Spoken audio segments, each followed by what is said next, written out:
Market లో invest చేసి మీ డబ్బులు డబుల్ చేసుకోవాలనుకుంటున్నారా? సుందరరామిరెడ్డి గారి లైవ్ సెమినార్ కి అటెండ్ అవ్వండి.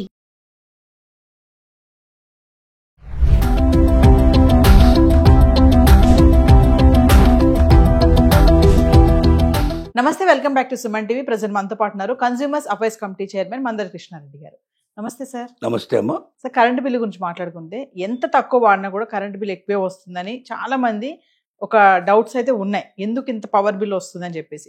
మరి ఒక న్యూస్ అయితే హల్చల్ అవుతుంది, అక్టోబర్ 1 నుంచి కరెంట్ బిల్ కట్టే వాళ్ళకి ఒక గుడ్ న్యూస్ అని చెప్పేసి. అంటే ఒకసారి వివరాల్లోకి వెళ్తే, జిఎస్టీ మార్పుతోటి భారతదేశం లోపల 4 స్లాబ్ల నుంచి 2 స్లాబ్లకు రావడం వల్ల చాలా పరిశ్రమల్లో, చాలా సర్వీసెస్లో మార్పు వస్తుంది. అంటే తగ్గుతుంది, పెరిగేవి చాలా తక్కువ. పెరిగే వాటిలో ఏంటంటే మనకు చూసుకున్నాం, పొగాకు ఉత్పత్తులు, డేంజర్గా ఉండేటువంటి పొగాకులు, లగ్జరీ కార్లు, అలాంటి వాటి కొన్నింటికి 40% దాంట్లో దిగిపోయి తీసుకెళ్లారు. కానీ మిగతా వాటన్నిటిని కూడా 28%లో ఉండేవన్నీ కూడా 18%లోకి వచ్చేసాయి. అలాగే 18%లో ఉండేటువంటివి చాలా వరకు 5% వచ్చాయి. నిత్యావసర వస్తువులు అయితే 99% వచ్చేసాయి. అట్లాగే రెన్యూబుల్ ఎనర్జీ అంటే మనకు సూర్యరశ్మి నుంచి తయారు చేసేటువంటివి ఏవైతే ఉన్నాయో రెన్యూబుల్ ఎనర్జీ లోపల ఎక్కువగా విండ్ కానీ, విండ్ పవర్ కానీ, మిగతా పవర్స్ అన్నీ కూడా వీటి లోపల 12%లో ఉండేటువంటి ఐటమ్స్ అన్నీ కూడా 5% తీసుకొచ్చారు. అక్కడ రెన్యూబుల్ ఎనర్జీ మీద కూడా దాని మీద కూడా పర్సంటేజ్ చార్జ్ చేసేవాళ్ళు. అంటే ఆ కరెంట్ ఉత్పత్తి చేసినప్పుడు దానికి జిఎస్టీ 12% వేసేవాళ్ళు. అంటే పరికరాల మీదనే కాకుండా ఉత్పత్తి, విద్యుత్ ఉత్పత్తి మీద కూడా 12% వేసేవాళ్ళు. ఇప్పుడు దాన్ని 5% చేయడం వల్ల 7% డిఫరెన్స్ వచ్చింది. ఆ 7% ఆటోమేటిక్గా ఇప్పుడు కస్టమర్స్కి తగ్గాలి. అయితే రెన్యూబుల్ ఎనర్జీ డైరెక్ట్గా వాడుకునే వాళ్ళకు 7% అవుతుంది. కానీ కరెంటుకు రెన్యూబుల్ ఎనర్జీకి ఏంటి తేడా అంటే, రెన్యూబుల్ ఎనర్జీ కొన్ని పరిశ్రమల్లో ఉపయోగిస్తున్నారు, తర్వాత ఇప్పుడు ప్రతి ఇంటి మీద తీసుకోమని చెప్తున్నారు, ప్రతి ఆఫీస్ మీద తీసుకోమని ప్రయత్నిస్తున్నారు. గవర్నమెంట్ దానికి చాలా సబ్సిడీ ఇస్తుంది. తద్వారా ఎవరైనా పెట్టుకుని, అలాగే ఎస్సీ క్యాండిడేట్స్కి ఫ్రీగా పెట్టే ప్రయత్నం కూడా జరుగుతుంది. వాళ్ళు ఉపయోగించుకోలేమన్నా మిగిలినదే ఉంటే దాన్ని ప్రభుత్వం తీసుకొని మామూలు విద్యుత్ వాడకం దాంట్లో కూడా దాన్ని పంపిస్తుంది. అంటే ఇండైరెక్ట్గా రెన్యూబుల్ ఎనర్జీ ద్వారా తగినటువంటి జిఎస్టీ కరెంటు కూడా ఉపయోగపడుతుంది. దీనికి తోడు మామూలు ఎలక్ట్రిసిటీ పరిశ్రమలో కూడా పోల్స్ ఉన్నాయి, వైర్స్ ఉన్నాయి, మీటర్స్ ఉన్నాయి, ట్రాన్స్ఫార్మర్స్ ఉన్నాయి. ఇలాగ అనేక రకాలైనటువంటి వస్తువులు కరెంటు ఉత్పత్తికి కానీ, కరెంటుని మరొక చోటు నుంచి కొంతదానికి ట్రాన్స్ఫార్మ్ చేయటం కానీ, వీటన్నిటికీ ఉపయోగపడేటువంటి అనేక రకాలైనటువంటి ఉన్నాయి.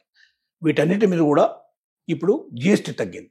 కాబట్టి ఈ మొత్తం జిఎస్టీ ఎంత తగ్గింది అనేది వాళ్ళు యావరేజ్గా లెక్కలేసి దాని ప్రకారంగా బిల్లు లోపల తగ్గించే అవకాశం ఉంది.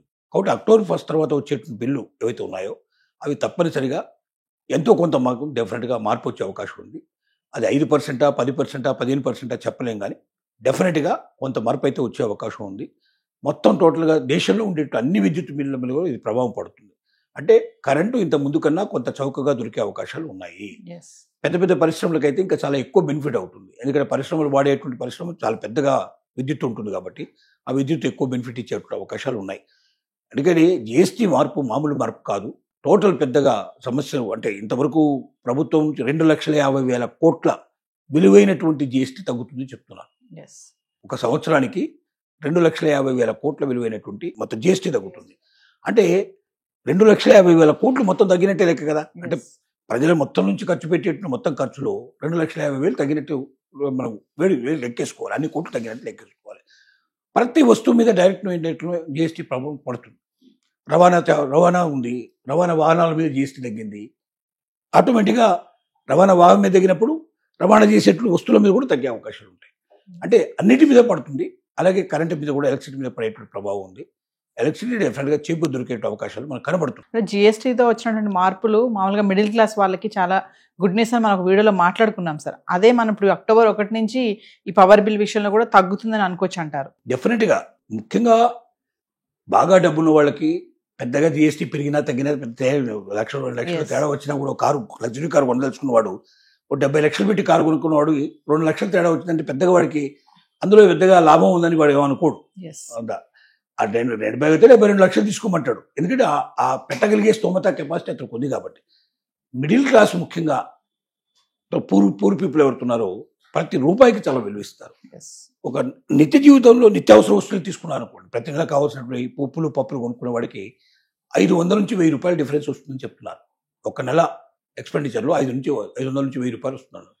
1000 రూపాయలు తీసుకోండి లెక్క, సంవత్సరానికి 12,000 రూపాయలు డిఫరెన్స్. ఈ 12,000తో ఏదో ఒక మంచి పని చేసుకోవడానికి వాడికి అవకాశం ఉంటుంది. ఎస్.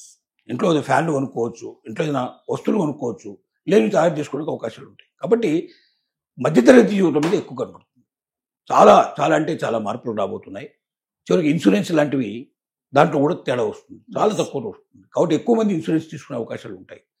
ఇలాగా ప్రతి సర్వీస్ మీద, ప్రతి గూడ్స్ మీద జిఎస్టీ తగ్గడం వల్ల ఆ జిఎస్టీ ప్రభావంతో ముఖ్యంగా మిడిల్ క్లాస్ జీవితాలు ఇంకా కాస్త సంతోషమయంగా ఉండడానికి, సౌకర్యవంతంగా ఉండడానికి, ఎక్కువగా పర్చేజ్ చేసుకోవడానికి, పర్చేజ్ కెపాసిటీ పెంచుకోవడానికి ఇది ఉపయోగపడుతుంది చెప్పక తప్ప. Thank you sir.